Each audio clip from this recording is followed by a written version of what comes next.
नमस्कार, good evening, welcome back to exemplar C H. Friends, आज William Shakespeare के जितने भी प्लेज हैं उसमें से कुछ सॉन्ग्स और म्यूजिक की चर्चा की गई है। एक्चुअली आपको बता दें ये कोट्स भी हो सकते हैं। जो सॉन्ग्स हम लोग आज पढ़ने वाले हैं वो स्पेशली कोट्स में भी पूछे जा सकते हैं, इसलिए आज का वीडियो इंपॉर्टेंट हो जाता है। कुछ म्यूजिक की बात करते हैं, ठीक है। आइए शुरू करते हैं। लाइक शेयर करना मत भूलिएगा। Number 1, the song fear no more the heat of the sun, nor the furious winter's rages, occurred Cymbeline, Act 4, Scene 2। Friends, जो सॉन्ग आपके समक्ष है, fear no more the heat of the sun, अर्थात अब न तो सूर्य की गर्मी से, किससे? सूर्य की गर्मी से डरो, और न ही द फ्यूरियस विंटर्स रेजेस, और न ही ठंडी के जो प्रचंड प्रकोप से, यानी न तो सूर्य की गर्मी से डरना है और न ही ठंडी के प्रचंड प्रकोप से। ये जो सॉन्ग है फ्रेंड्स सिम्बलिन से लिया गया है। एक्ट 4 सीन 2 की बात करता है। किसके द्वारा गाया गया है सॉन्ग, मैं आगे चर्चा करता हूँ। कह रहा है it is sung by Guiderius and Arviragus, ठीक है। गाइडेरियर और आर्गिगेरस जो सन्स ऑफ सिम्बलिन है उनके द्वारा यह गीत गाया जाता है। फ्रेंड्स, कहाँ गाया जाता है? तो कह रहा है over the dead bodies of Cloten and फीडल।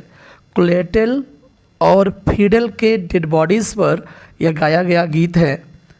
Cymbeline में यह आया हुआ है। Friends, fear no more the heat of the sun nor the furious winter's rages. Number 2 की बात करते हैं friends, willow song. Willow song बड़ी इंपॉर्टेंट है। कह रहा है कि विलो सॉन्ग जो है, the poor soul sad sighing by a sycamore tree sing all A green willow is an anonymous Elizabethan or earlier song used in Othello, Act 4, Scene 3। कह रहा है कि यह जो सॉन्ग है फ्रेंड्स एक एनोनिमस एलिजाबेथन सॉन्ग है, या अर्लियर सॉन्ग भी कहा जा सकता है, जो ओथेलो में दिखाई देता है एक्ट 4 सीन 3 में, ठीक है। क्या है सॉन्ग? तो कह रहा है the poor soul sad sighing by a sycamore tree, अर्थात बेचारी आत्मा एक गूलर समझ रहे हैं, गूलर के पेड़ के पास बैठी हुई आहें भर रही हैं। साइंग मतलब आहें भर रही है। सिंग मने गा रही थी, ठीक है। क्या गा रही थी? कि ऑल अ ग्रीन विलो, यानी एक विलो जो सॉन्ग है वो हरे विलो सॉन्ग गा रही थी, ऐसा बोला जा रहा है। ओथेलो से यह सॉन्ग लिया गया है। अगर इस सॉन्ग या कोट की बात करते हैं तो एक्ट 4 सीन 3 किसके द्वारा गाया गया है, इसकी चर्चा कर लेते हैं। It is sung by Desdemona to Emilia. यह डेस्टिमोना जो ओथेलो की पत्नी रहती है उसके द्वारा गाया हुआ है, और एमिलिया से कहकर गाती है when the farmer begins to fear. Farmer माने डेस्टिमोना शुरू कर देती है डरना, हर जीलस हस्बैंड, यानी अपने ईर्ष्यालु पति से डरना शुरू कर देती है, तब यह गीत गाया गया है इन ओथेलो। डन। नंबर 3 की बात करते हैं। The song it was a lover and his lass. वह एक प्रेमी था और वह उसकी प्रेमिका। लैस माने लड़की होता है, लैड लैस। यहाँ पर ये कह रहा है कि वह एक प्रेमी था और वह उसकी प्रेमिका। Occurred in act 5 scene 3 in as you like it. As you like it में एक्ट 5 सीन 3 से यह लाइन ली गई है। It was a lover and his lass Touchstone quest that 2 pages sing a love song.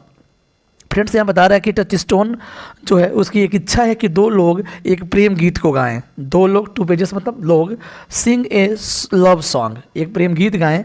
As मैंने जैसा कि he prepares to Audrey a country girl, जैसा कि वो कंट्री गर्ल जो देहाती लड़की थी जिसका नाम आड्री था उससे लुभाने की तैयारी में है। कौन? Touch stone. इसलिए वह चाहता है कि 2 लोग एक प्रेम गीत को गाएं। It is a kind of a glorious celebration. यह एक प्रकार का वैभवशाली उत्सव है of a young love in spring time. तो कह रहा है कि एक नौजवान प्रेमी जो होते हैं स्प्रिंग टाइम में, उस तरह का एक सेलिब्रेशन है यह सॉन्ग, ठीक है। नंबर 4 की बात करते हैं। The song O mistress mine where are you roaming.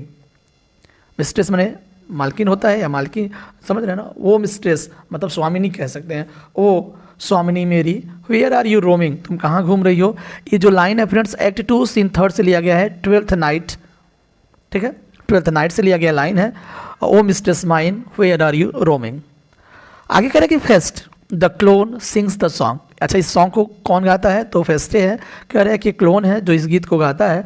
कब? तो when sir Toby Belch and sir Andrew Aguecheek conspired मैंने होता है रणनीति बनाते हैं with Feste and Maria, Feste और मारिया के साथ क्या करने के लिए? टू इंसल्ट मालवोलियो को बेइज्जत करने के लिए सर टोबी बेल्च और एंड्रयू ऑक्टिक और मारिया और फेस्टे के साथ मिल करके मालवोलियो का क्या करते हैं?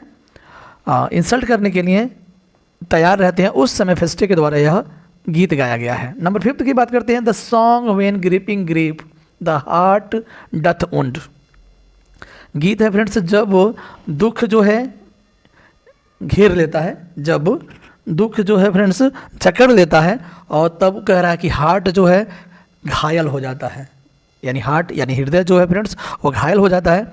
यह जो सॉन्ग है वो रोमियो एंड जूलियट में दिखाया गया है, एक्ट 4 सीन 5 में, इसको भी ध्यान रखिएगा। The song is sung by Peter, किसके द्वारा गाया गया है? पीटर के द्वारा गाया गया है। And the feigned death of Juliet, कह रहा है कि फिंड माने झूठा कह सकते हैं, झूठी मौत, यानी जूलियट के झूठी मौत पर पीटर के द्वारा यह गीत गाया गया है। इंपॉर्टेंट है, ध्यान रखिएगा। When griping grief the heart doth wound, ठीक है। The song provides a comic relief, और यहाँ पर कह रहा है कि यह गीत जो है एक प्रकार का कॉमिक रिलीफ प्रस्तुत करता है। नंबर नेक्स्ट है Robert Johnson contribute 2 songs to the Tempest. कौन? इसको भी ध्यान में रखिएगा। रॉबर्ट जॉनसन जो हैं 2 सॉन्ग को टेम्पेस्ट में उन्होंने योगदान दिया है। फर्स्ट है फूल फादम 5 दाई फादर लाइज। फ्रेंड्स यह लाइन टेम्पेस्ट से लिया गया है, ध्यान रखिएगा। एक्चुअली आपको बता दें यह लाइन कब बोला गया है? जब फर्डिनेंड्स का फादर यानी जो ओलोंसो है वो अंडर वाटर में रहता है और उसका जो जहाज़ है वो अभी नीचे जो सतह के सबसे नीचे लगभग 30 फीट या 5 फादम होता है ना, 5 फादम या 30 फीट सरफेस के नीचे है। उस दौरान यह बोला गया है एरियल के द्वारा, ठीक है। और एक्चुअली यह इसलिए बोला गया है फ्रेंड्स कि दोनों को, एलोंसो और फर्डिनेंड को लगता है ना कि ओलोंसो को लगता है कि फर्डिनेंड डूब गया है, और जबकि फर्डिनेंड को लगता है कि ओलोंसो को लगता है कि फर्डिनेंड डूब गया है। यहाँ इस तरह की बातें हो रही हैं, तब यह लाइन बोला गया है। किसके द्वारा बोला गया है? तो एरियल के द्वारा। कह रहा है कि this song occurred in act first scene 2 and was sung by Ariel के द्वारा गीत गाया गया है टू टेम्प्ट फर्डिनेंड को ललचाने के लिए द प्रिंस ऑफ नेपल, जो प्रिंस ऑफ नेपल रहता है फर्डिनेंड, और किंग ऑफ नेपल कौन रहता है? वो रहता है Alonso, to Prospero and his daughter. तो एरियल जो है फ्रेंड्स वह टेम्प्ट करने के लिए, ललचाने के लुभाने के लिए फर्डिनेंड और प्रॉस्पेरो और उसकी बेटी को लुभाने के लिए यह गीत गाता है। Full fathom 5 is also a lyrical poem by Sylvia Plath. तो इसको भी ध्यान में रखिएगा, एक इंपॉर्टेंट फैक्ट्स है। Full fathom 5 is also a lyrical poem by Sylvia Plath. आप बताइएगा इसकी शादी, सिल्विया प्लाथ की शादी किससे हुई थी? चलिए आगे बढ़ते हैं। सेकेंड जो सॉन्ग उन्होंने योगदान दिया था टेम्पेस्ट में वो है where the bees sucks there I सक। यहाँ होगा क्या? यहाँ आई सक होगा, जहाँ मधुमक्खियाँ चूसती हैं वहाँ मैं सक करता हूँ, ऐसा लाइन है ये। This song occurred in act 5 scene 1, यह टेम्पेस्ट की ही लाइन है, एक्ट 1 सीन 1 से। And was also sung by Ariel, और यह भी एरियल के द्वारा ही गाया गया है। To Prospero to entertain him while he was dressing, जब वह ड्रेसिंग कर रहा होता है तब वो एरियल जो है प्रॉस्पेरो का क्या कर रहा है? इंटरटेन कर रहा है, ठीक है। तब यह गीत गाया गया है। नंबर 7 है the song I see what the wert a fortune the foe where nature thy friend. तो कह रहा है कि आई सी व्हाट द वर्ट, मैं जानता हूँ, मैं देखता हूँ तुम क्या थे, मैं जानता हूँ तुम क्या थे। ए फॉर्चून दाई फो, यदि भाग्य तुम्हारा शत्रु है तो where nature is thy friend, तब तो वहाँ तुम्हारा जो प्रकृति है वो तुम्हारा मित्र है। ये जो लाइन है friends which refers to popular ballad fortune my foe. अब देखना है इसमें कि आपको बता दें कि यह एक बैलेड है, किसके द्वारा? जॉन डाउलैंड के द्वारा। जो आपको मैं बता दूं यह 1600 नहीं 1565 में 1565-66 में यह जो है बैलेड आया था, ठीक है, जिसका नाम था फॉर्चून माई फो। और आपको बता दें and Thomas Morley occurred in Merry Wives of Windsor, act 3 scene 3 से लिया गया लाइन है, इसको ध्यान में रखिएगा। लेकिन यह लाइन जो है फ्रेंड्स आपको बता दें बोला गया फुल स्टॉप के द्वारा, अगर मेरी वाइफ्स ऑफ विंडसर की बात करते हैं तो फुल स्टॉप के द्वारा बोला गया है, लेकिन यहाँ पर आपको ध्यान में रखना होगा ये जो लाइन है फ्रेंड्स एक वैलिड है जो 1565-66 में आया था, फॉर्चून माइफो, वहाँ से ये लाइन लिया गया है, ये भी ध्यान में रखिएगा। एक्ट थर्ड सीन थर्ड की बात करता है। बढ़ते हैं नंबर 8 की ओर। The song take away O take away, ये गीत है, क्या गीत है कि ले जाओ अरे ले जाओ। Occurred in measure for measure, act fourth scene first में यह लाइन लिया गया है। It was sung by a boy to Mariana, यह एक लड़के के द्वारा मारियाना के लिए यह गीत गाया गया है। एक औरत है the woman whom Angelo promise to marry before leaving her, जिससे एंजेलो वादा कर चुका है उसे छोड़ने से पहले कि उसे वो शादी करेगा, यानी उसे छोड़ने से पहले उससे वादा किया था कि वो शादी करेगा। उस मारियाना से एक लड़का यह गीत गाता है। गीत का एक बार पुनः मैं बोल रहा हूँ, take away O take away, measure for measure, act fourth scene first. The singer ask a false beloved to go away from there, और इसमें जो सिंगर है फ्रेंड्स, जो लड़का है, वो कहता है एक झूठी प्रेमिका से, एक झूठी प्रेमिका से वो कहता है to go away from there, यहाँ से वो चली जाए, जाने को कहता है। It was highly praised by A Housman, कह सकते हैं कि ए हाउसमैन के द्वारा यह लाइन बहुत ही प्रेज्ड किया गया, प्रशंसित किया गया है, इसको भी ध्यान में रखिएगा। ठीक है, हम बात कर रहे हैं नंबर 8 का, मेजर फॉर मेजर से। आगे बढ़ते हैं, उसी से संबंधित कुछ लाइन है, आगे बात करते हैं फ्रेंड्स। कह रहा है कि in 1933 Leslie Stephen lectured on the name and nature of poetry, कह रहा है कि इस नाम से the name and the nature of poetry पर उन्होंने एक लेक्चर दिया था, व्याख्यान दिया था। किसने? लेजली स्टेफन ने, 1933 में। Where he quoted these lines, जहाँ पर उन्होंने इन लाइन्स को कोट किया था, एंड कॉल्ड देम, और उन्हें नॉनसेंस बताया था, बकवास बताया था। कौन? लेजली स्टेफन ने। बट रेविसिंग, रेविसिंग मन होता है मनमोहक पोएट्री, लेकिन मनमोहक पोएट्री बोला था। And the very summit of lyrical achievement, और कह रहा है कि एक लिरिकल उपलब्धि भी माना था, यानी एक लिरिकल मतलब संगीतमय कह सकते हैं ना, लिरिकल अचीवमेंट ऑफ समिट, समझिएगा, समिट मन होता है शिखर, यानी एक लिरिकल उपलब्धि का शिखर माना है इस लाइन्स को लेजली स्टेफन ने। डन। बढ़ते हैं next, number 9, the song under the greenwood tree. Under the greenwood tree आपको पता है, बात करते हैं थॉमस हार्डी का, तो एक उनका नॉवेल है अंडर द ग्रीनवुड ट्री नाम से, तो यहीं से लिया गया है। ठीक है, जो एज यू लाइक इट है, विलियम शेक्सपियर के द्वारा। कह रहा है कि under the greenwood tree occurred in as you like it in act 2 scene 5, इसको ध्यान रखिएगा। Amiens sang the first 2 verses, कह रहा है कि इसमें से 2 जो वर्सेस हैं वो किसके द्वारा? एनियंस के द्वारा। एनियंस या एमियंस है, कुछ ऐसे करके कैरेक्टर है फ्रेंड्स, एनियंस या एमियंस, तो उसके द्वारा गाया गया है। And Jacques sang the third, और जैकस जो है, जो मिलंकली मैन के नाम से जाना जाता है, जैकस ने तीसरा जो नोट्स है वो या वर्स है उसको गाया है। The phrase under the greenwood tree originated in Robin Hood ballads we be yeomen of this forest under the greenwood tree.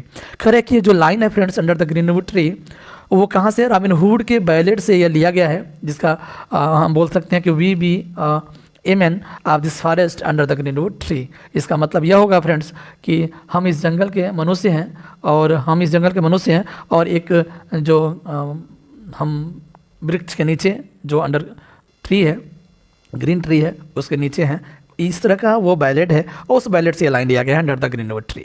The song is celebration of the identic pastoral setting of the play. कह रहा है कि play का एक pastoral setting में यह celebration है इस गीत का, अंडर द ग्रीनवुड ट्री, और which encourages the people to leave the bustling world, और इसमें मनुष्यों को यह इनकरेज किया गया है, ठीक है, उनको साहस बढ़ाया गया है कि वो बस्टलिंग वर्ड को छोड़ दें।